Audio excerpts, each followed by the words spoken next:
Hi everyone, welcome. What you see here are a bin of African nightcrawler worms. ANC is my abbreviation for African nightcrawler.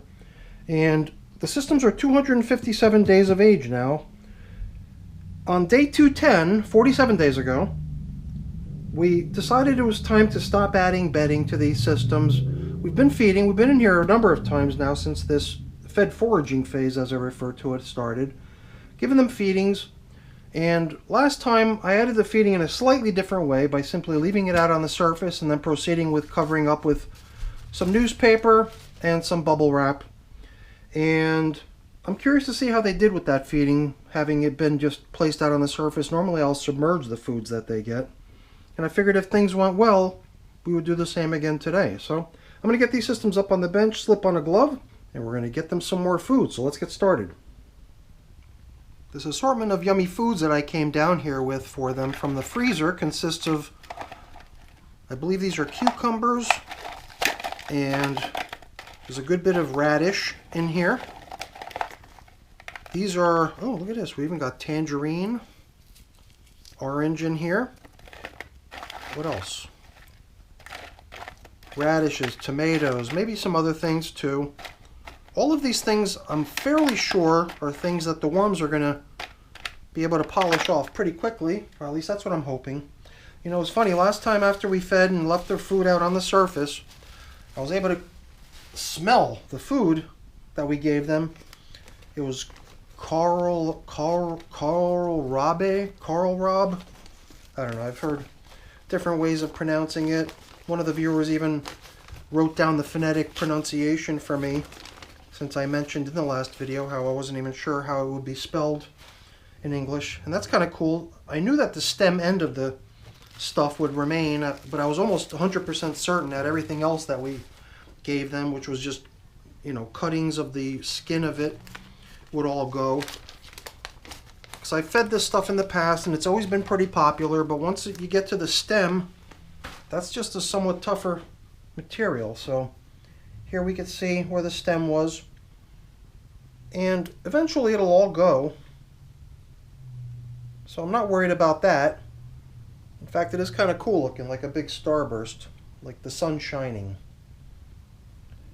And you can see a good many worms hanging out over what remains, and not much remains, that's for sure. Sometimes I do wonder if me submerging the foods that I give them could be contributing to the food sticking around longer than it would need to otherwise. I think this was also, it was actually like that portion of the bunch of bananas where all the bananas connect up into the stem. And I thought there were 3 pieces, so I believe this might have been the 3rd piece of it. And this is also banana stem. Pretty much going to pieces, thanks to the worm traffic, I believe. And here's some of the funny little objects that we've been tracking in these bins for quite a long time now. I had this collection of these corn cob spheres. So basically I tried grinding up corn cob, threw it in my little blender, and a good bit of it actually turned into little shredded flakes. But there was bits and pieces of it that just would not, oh, what did I do? I just broke it. Stupid me. I thought I'd be able to shake out some of the material that was on the inside of it, so I thought I would just kind of drop it onto those other 2 corn cob spheres, but I guess we can't really consider this as a corn cob sphere anymore. It's just bits and pieces of corn cob. Let's use this as a reason now just to make it vanish. At this point, any piece of this that's been obscured by being part of one large object is all now been turned into much more surface area, much more approachable from all directions to see it get consumed by the worms. Somehow in bin number 2 we kept running into corn cob spheres much more frequently than in bin number 1. Although I think we were still managing to at least find one on occasion over in bin number 1. So I'd be surprised if we ran into more than just one corn cob sphere during today's check-in. But I am going to take care not to break any more of them. These little guys, they're super fragile. Super fragilistic. Super califragilistic. Expialidocious. Look at all those worms. I like it. I like the way this is. By feeding on the surface, I think it better simulates what the worms would normally do in terms of seeking out things that they normally eat, because the typical composting worm is a surface feeder. Comes up out of the earth to seek out decomposing vegetation and other things that they're able to consume. So I do observe many people dropping their feedings for their worms in pretty late in the game instead of submerging them very deep. And since I do like the way that looked in here, I think we're going to repeat that one more time. So bin number 1 has a corncob sphere, and it has a resident worm passing all the way through it. And there might even be another worm in there hiding. So at least we found one. Somehow in bin number 1 over here, we've just not had a lot of luck tracking down corncob spheres, but then again, we haven't really gone too much out of our way to find them either. And you know, I don't know why I'm digging a trench. It's just force of habit, I believe. But you know, as long as we're kind of digging around, maybe we could just use this as an excuse to stir around the contents of the container, aerating it in the process, possibly even bumping into another corncob sphere along the way, upping the number of corncob spheres in this system from 1 to maybe more. But I'm certainly not going to make that into my goal or objective here. I think my only real objective here is to get things tilled up a little bit and aerated, and possibly also dislodge certain bits of material that might be clumping together. And I wouldn't want to see something that could otherwise be broken down by the worms clumped up into a big ball and being inaccessible to worm traffic. Yeah, not to mention that the aeration of the material, I believe, also aids in just the overall breakdown process. Infusing a little oxygen down into the material that might not have seen much oxygen recently seems to me like it can only be a good thing. And I guess the other plus is that we get to sort of casually inspect the material in the process, see how everything looks, make sure nothing's going haywire. If anything was going haywire, being aware of it is always a good thing, so that you can take countermeasures to stop the issue, if possible.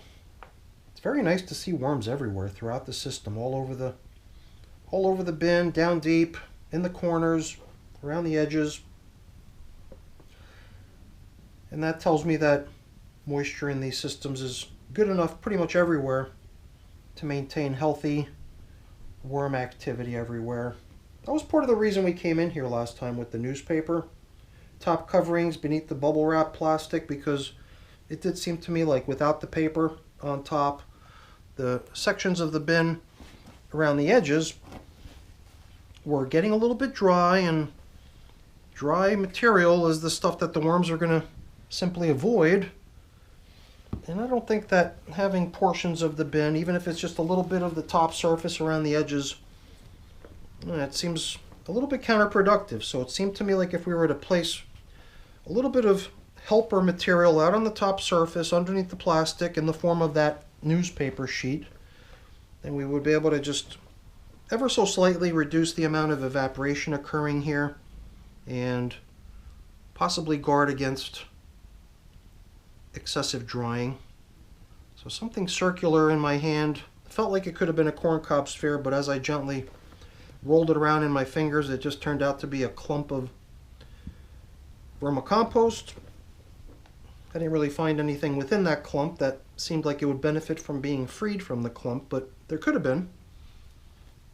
Not to mention the fact that we've aerated that clump of material that would have otherwise just been stuck together in a little pile there. So we're getting close. We're almost done aerating the systems, and then in can come today's yummy food.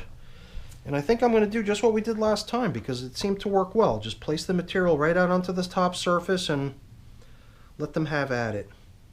And I'd really like to see a lot of these leaf stems start breaking down too. That's the other reason I want to keep the moisture in these systems adequate for optimal worm activity, in the hopes that maybe even the moisture, would help those bits soften up a little bit and become a little bit more easy for the worms to work down. Because having a whole bunch of leaf stems sitting around isn't going to help us much. So I just found another corncob sphere in bin number 2. Go figure.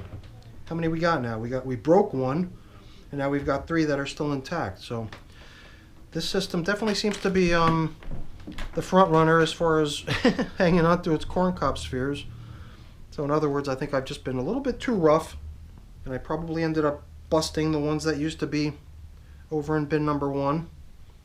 And now we've actually busted one of the ones that was holding up here in bin number 2 as well, but we still have 3. Could have had 4 if I was a little bit more careful. Although, something's coming back to me now. I think we might have already started sensing that I might have broken one of them last time. I don't know why. For some reason that just sort of rings a bell. So maybe I didn't even break it this go around. It might have already been broken, and I just sort of put the final nail in the coffin. So, I want to be fair, because I think there's only, like, for example, these 2 chunks of tomato, so I want to make sure each system gets some of that. Radish, there's a good bit of it, so I think we can pretty much ensure that we're going to have a fair distribution of that stuff. Oh, here's a little chunk of tomato. These orange bits, I'm curious to see how those are received. Usually the orange peels take a little longer, but the juicy bits of the orange seem to go pretty quick.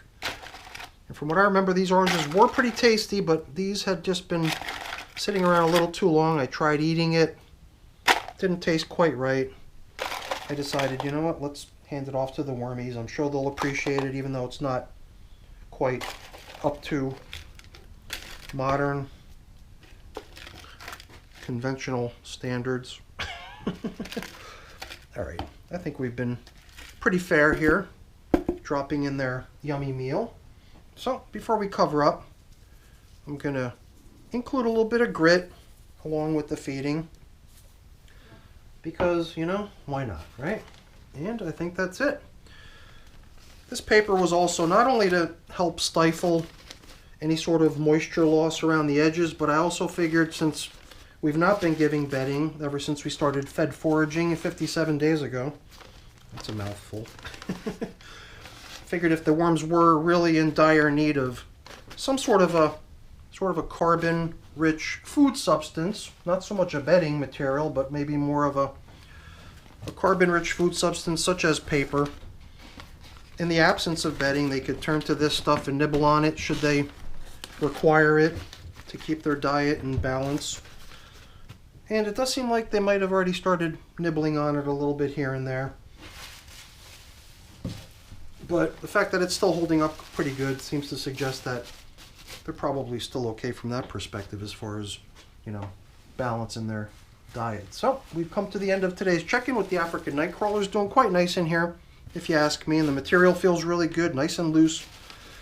I think even last time we noticed a little bit of excess moisture still holding out in bin number 2, I think.